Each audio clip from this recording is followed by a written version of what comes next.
My dad looked at me across the dinner table and said, "When will you catch up to your sister?" I smiled, set down my fork and replied, "I did." His face went pale. My sister Aisha choked on her wine. Because what they didn't know was that while they were busy celebrating her perfect life, I'd been quietly building an empire that would expose every lie she'd built hers on. 3 days later, the truth went live and 50,000 people watched their world collapse in real time. Before I tell you how the golden child of our family became the cautionary tale, hit that like button and subscribe to the channel. Drop a comment telling me if you've ever been the invisible sibling. Have you ever been compared to someone who seemed perfect while you did all the real work? Your story matters here. Now let me tell you mine. My name is Zara Okonkwo. I'm 29 years old, and for most of my life, I existed in the shadow of my older sister, Aisha. We're Nigerian American, raised in Houston by parents who believed success had one definition: visibility and prestige, the kind of achievements you could brag about at church. Aisha was their masterpiece. Beautiful, charismatic, always the center of attention. She became an influencer and life coach at 25, telling people how to manifest abundance and align with their highest self. Her Instagram had 340,000 followers. Her online courses sold for $2,000 each.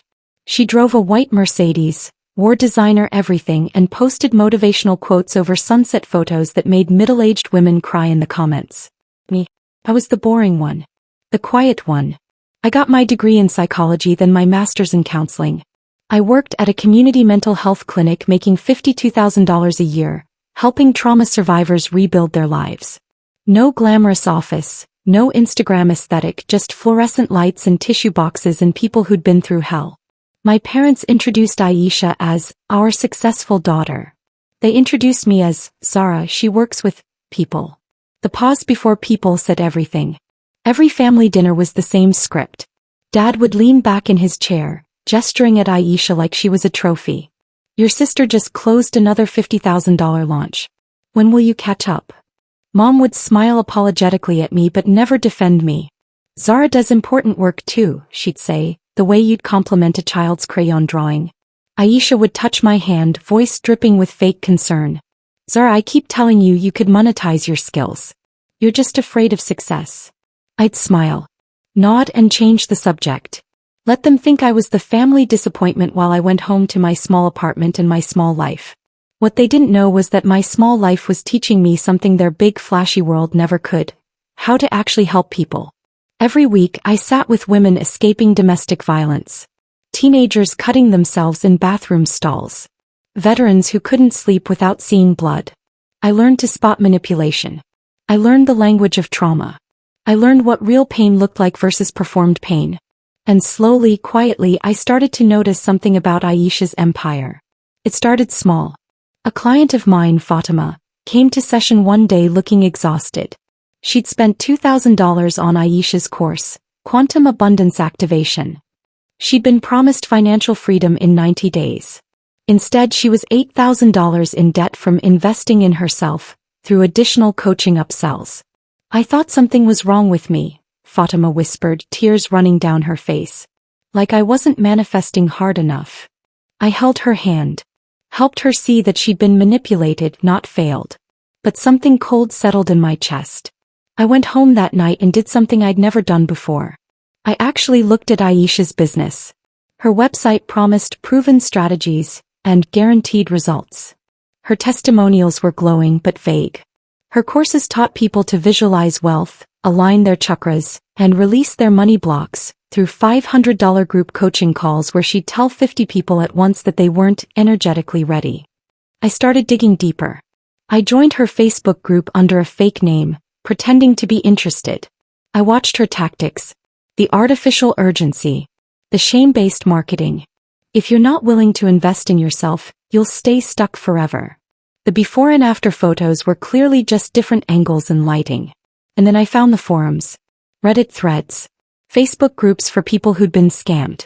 Hundreds of people, mostly women, mostly struggling financially, who'd given Aisha thousands of dollars and gotten nothing but blame when it didn't work. She told me my poverty mindset was blocking me. I maxed out my credit card for her mastermind. She spent the whole time selling her next program. She blocked me when I asked for a refund. My stomach turned. This wasn't just bad business. This was predatory. I started keeping records, screenshots and receipts, testimonials from people who'd been harmed. I worked late into the night building a file that grew thicker every week. But I haven't done anything with it yet. Because part of me still wondered if I was wrong. If maybe I was just jealous, bitter, the unsuccessful sister looking for reasons to tear down the golden child. Then came Thanksgiving. We gathered at my parents' house, the whole extended family. Aunts, uncles, cousins. Aisha arrived late in her Mercedes, wearing a cream cashmere sweater that probably cost more than my rent. She hugged everyone, laughing about her crazy schedule. Dad raised his glass. A toast to Aisha, who just hit 1 million followers. We're so proud. Everyone clapped. I lifted my glass and smiled. Aisha beamed. Then she turned to me, voice sugary. Zara, how's the clinic? Still doing the sad people? The table went quiet. A few awkward laughs. I felt heat crawl up my neck. It's rewarding work. I'm sure it is, she said, patting my hand. But don't you ever want more? Like real impact? My mom shifted uncomfortably. Aisha, Zara helps a lot of people. Of course she does, Aisha said quickly. I just mean, at some point you have to ask yourself if you're playing small. If you're hiding behind helping because you're scared to actually succeed. The table stayed silent. No one corrected her. No one defended me. My dad cleared his throat. Aisha has a point, Zara. You're smart. You could do more. Something inside me snapped. Not loudly. Not dramatically. Just a quiet, clean break. I smiled. You're right. I should think bigger. Aisha looked pleased. That's the energy. See, this is growth. I excused myself to the bathroom. Sat on the edge of the tub, hands shaking. I opened my phone and looked at the folder I'd been building for months. 300 screenshots.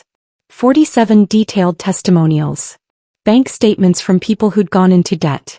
Messages where Aisha had blocked or threatened people who asked questions. I could destroy her. Right now.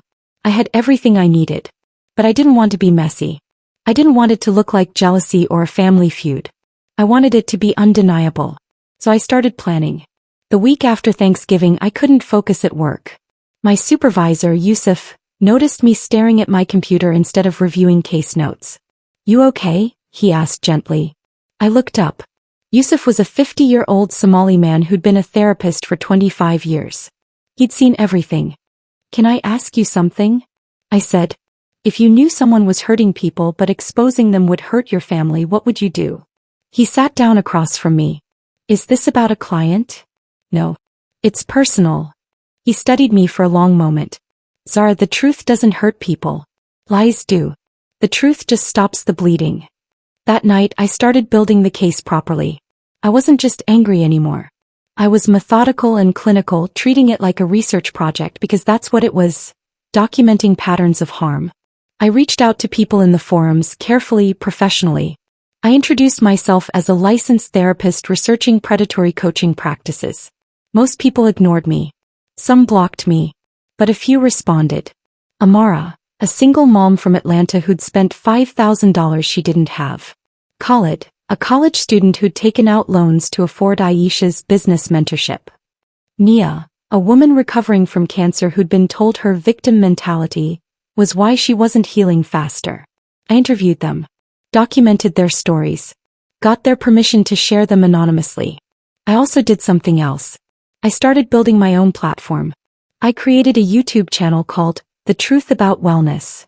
I didn't use my face at first, just my voice over simple slides. I made videos about red flags in the coaching industry. How to spot manipulative marketing. The psychology behind scams. My first video got 300 views. My second got 1,200. By the third month I had 15,000 subscribers. People started reaching out. Sharing their own stories. Asking questions. Thank you. And slowly a community formed. People who'd been hurt. People who were skeptical. People who wanted accountability.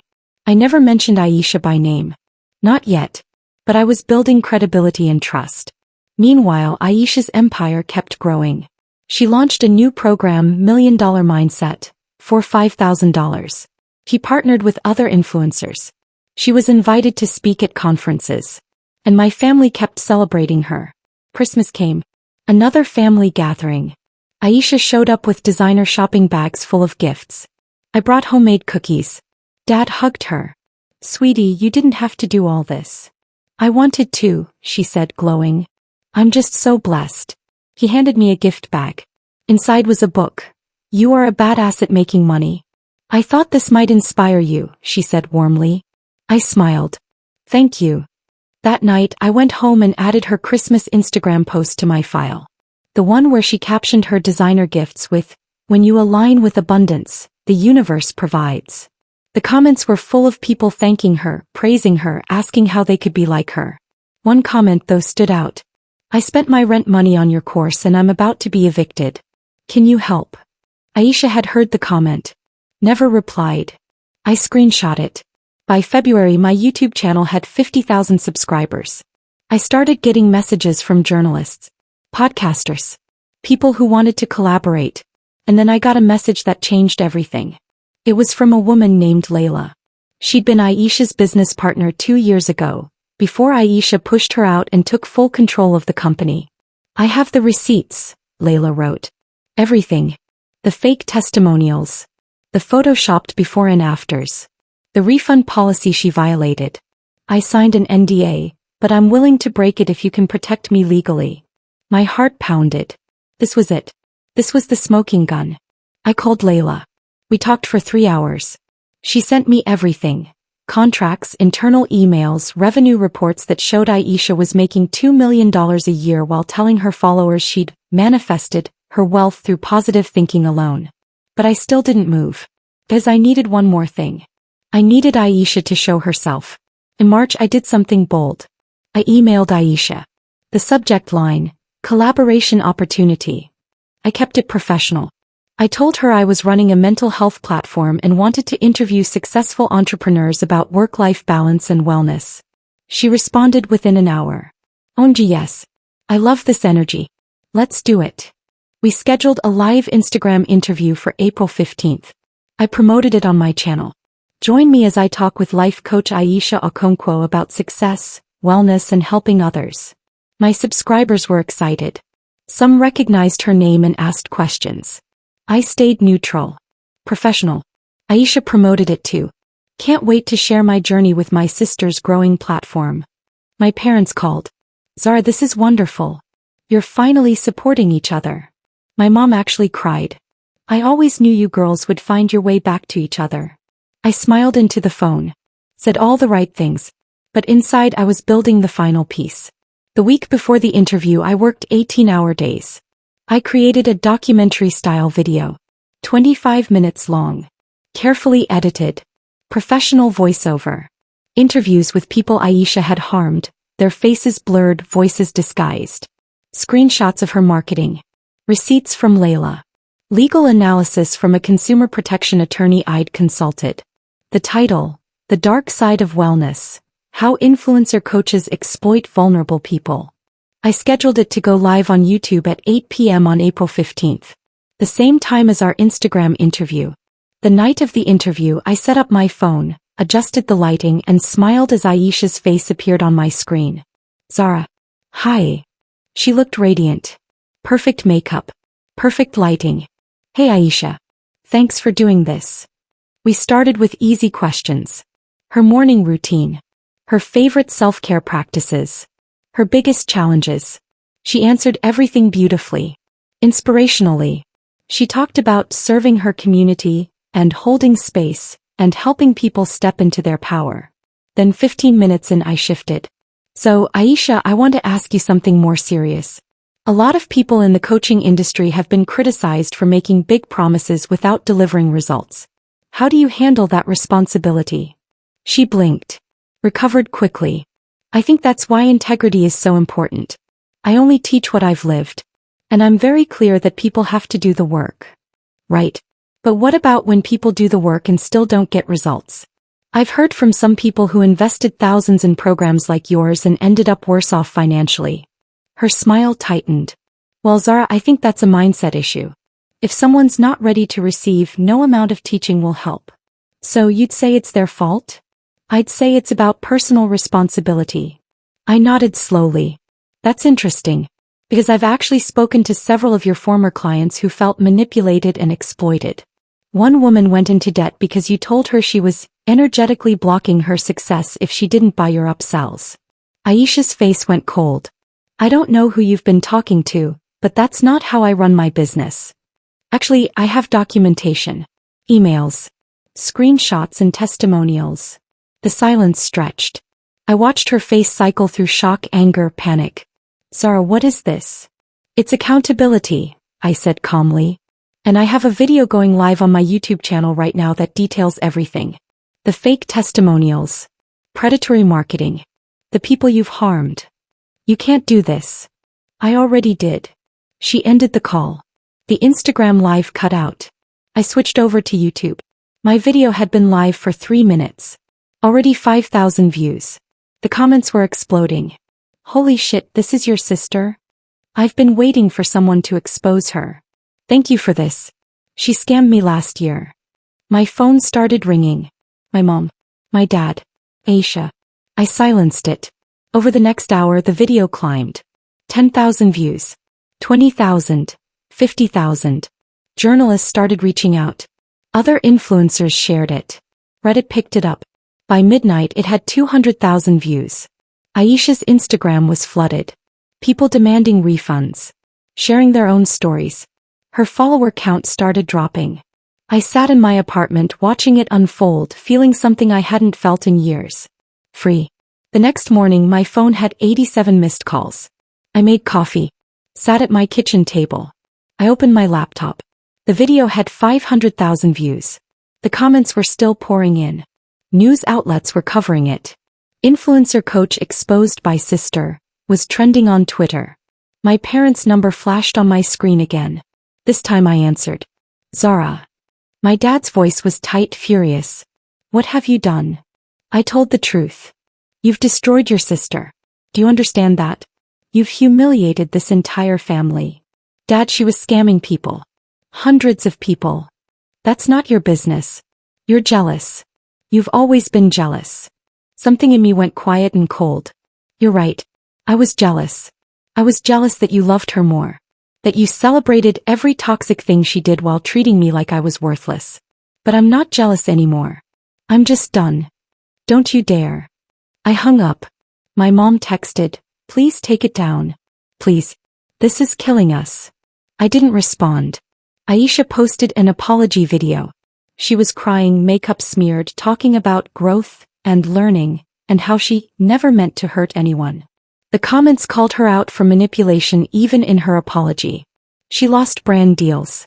Speaking engagements cancelled. Her courses got pulled from platforms. By the end of the week her follower count had dropped to 180,000. Her website was down. And my video had 2 million views. I was invited onto podcasts. News shows. A publisher reached out about a book deal. My YouTube channel hit 300,000 subscribers. But the most meaningful message came from Fatima, my client who'd been scammed. Thank you for seeing me. For believing me. For making it stop. I sat at my desk at the clinic reading her words and finally cried. 2 weeks after the video went live, there was a knock on my apartment door. I opened it. Aisha stood there looking smaller than I'd ever seen her. No makeup. Sweatpants. Her eyes were red. Can I come in? I hesitated. Then stepped aside. We sat on opposite ends of my couch. The silence was heavy. Finally she spoke. I didn't come to apologize. I mean I should. But I don't even know where to start. You could start with the truth. She laughed bitterly. The truth? The truth is I got addicted to it. The attention. The money. The way people looked at me like I had all the answers. Her voice cracked. I started believing my own bullshit. And I couldn't stop because if I did, I'd have to admit I was a fraud. I waited. You were right, she whispered. About everything. I hurt people. I knew I was hurting people. But I told myself they were weak, that it was their fault because if it was their fault, I didn't have to feel guilty. Aisha. No, let me finish. She looked at me, really looked at me. You were always the strong one. You actually helped people. You did real work. And I hated you for it because it made me feel fake. Tears spilled down her face. I spent so much time trying to be better than you that I became worse than everyone. I felt something loosen in my chest. Not forgiveness. Not yet. But something softer. What are you going to do now? I asked. She wiped her face. I don't know. Pay people back. Get a real job. Maybe go to therapy. She laughed sadly. Guess I need someone like you. You need someone better than me. Someone who doesn't know you. She nodded. Said, I won't ask you to forgive me. I don't deserve it. But I wanted you to know I'm going to try to fix this. Even if it takes the rest of my life. That's all you can do. He walked to the door. Stopped. For what it's worth, I'm proud of you. I always have been. I was just too insecure to say it. Then she left. I sat alone in my apartment, feeling the weight of everything settle. 3 days later, I went to my parents' house for dinner. They'd asked me to come. I almost didn't. When I walked in, the house was quiet. No extended family. Just mom, dad, and me. We sat at the table. No one spoke at first. Finally, my dad cleared his throat. Zara, your mother and I have been talking. I braced myself. We owe you an apology. His voice was rough. We treated you like you were less. Like your work didn't matter. Like you didn't matter. And we were wrong. My mom reached across the table, took my hand. You were right to do what you did. Aisha was hurting people. And we were enabling her because we liked the way she made us look. Her eyes filled. I'm so sorry, baby. You deserved better. I felt tears sting my eyes. I didn't do it for you. We know, Dad said. You did it because it was right. Because you have integrity we failed to teach you. You learned it on your own. We sat there, the three of us, crying quietly. It wasn't perfect. It wasn't healed. But it was honest. And that was a start. 6 months later, my YouTube channel had 800,000 subscribers. I'd published a book called The Unseen Work about trauma, therapy, and the invisible labor of actual healing. I was doing keynote speeches. Consulting with organizations about ethical coaching. But the best part? I was still working at the clinic. Still seeing clients. Still doing the work I loved. Aisha got a job at a nonprofit doing administrative work. She was paying back her clients slowly. She'd started actual therapy. We texted occasionally. Carefully. We weren't close. Maybe we'd never be. But we were honest. And my parents? They introduced me now as our daughter Zara, the therapist and author. No comparisons. No qualifiers. Just my name. One day I was having dinner with them when Dad said something that made me freeze. Zara, I've been thinking. All those years we kept asking when you'd catch up to Aisha. But you never needed to catch up. You were always ahead. We just couldn't see it. I set down my fork. I looked at him. You're right. I was. He smiled sadly. When did you figure that out? A long time ago. I just needed you to figure it out too. Later that night I posted on my channel a video titled, When Being the Unsuccessful Sibling Saved My Life. I talked about comparison. About worth. About the difference between visibility and value. The comments flooded in. I needed this. I'm the invisible sibling too. Thank you for showing us that quiet work matters. And as I read them I realized something. I didn't catch up to Aisha. I never needed to. Because we were never in the same race. She was chasing applause. I was chasing a purpose. And in the end only one of those things was real. If you've ever been told you're not good enough because your work isn't flashy, I hope this story reminds you. Real impact doesn't need an audience. It just needs integrity. Drop a comment telling me about a time you chose truth over approval. And if this story meant something to you, subscribe so you don't miss the next one. Sometimes the quiet ones have the loudest victories.